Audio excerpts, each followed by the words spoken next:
ជិះទូកតាមស្ទឹងប្រឹងលបមើលស្រីធម្មជាតិស្រស់ខៀវខ្ចីដាំងព្រែកក្ដីព្រៃវាលអន់លងស្ទឹងចាព្រែកលួងទ្រង់ជាប់ចងក្រោមភ្លៀងរលឹមតក់តង់ជួបការខ្ចីលហកឆ្ងាយបងជីទេសចរជិះទូកដ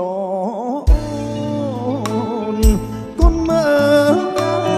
ស្រពន់ដៃតូចស្រលូនកោះទឹកបែកចាយ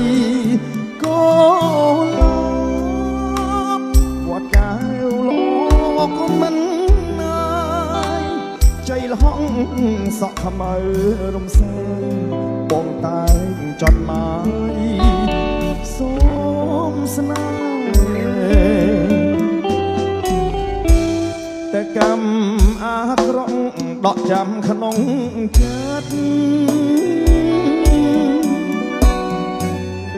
ដូ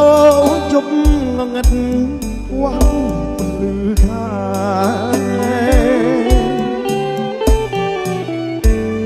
កុលាបឆើតស្រស់មានសម្ផស្សស្នេហ៍ហល់ខំបងវាឲ្យកូននិយាយមិនរួចជិះទូក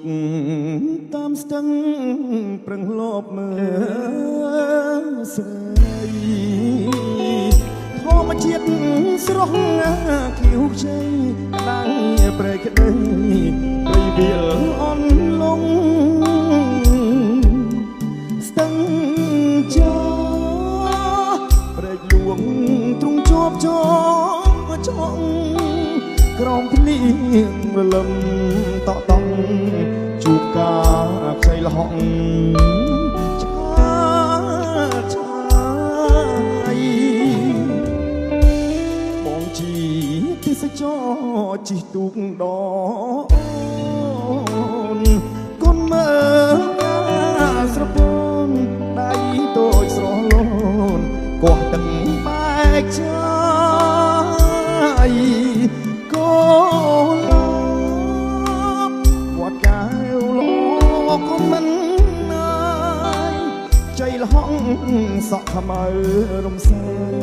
បងតែងចត់មកសូមស្នេហ៍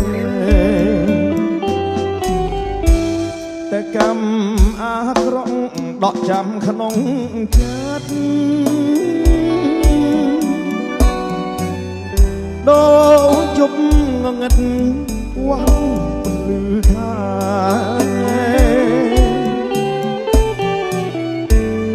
កុលាបឆើតស្រស់មានសម្ផស្សស្នេហ៍ហល់ខំបងវាឲ្យកូននិយាយ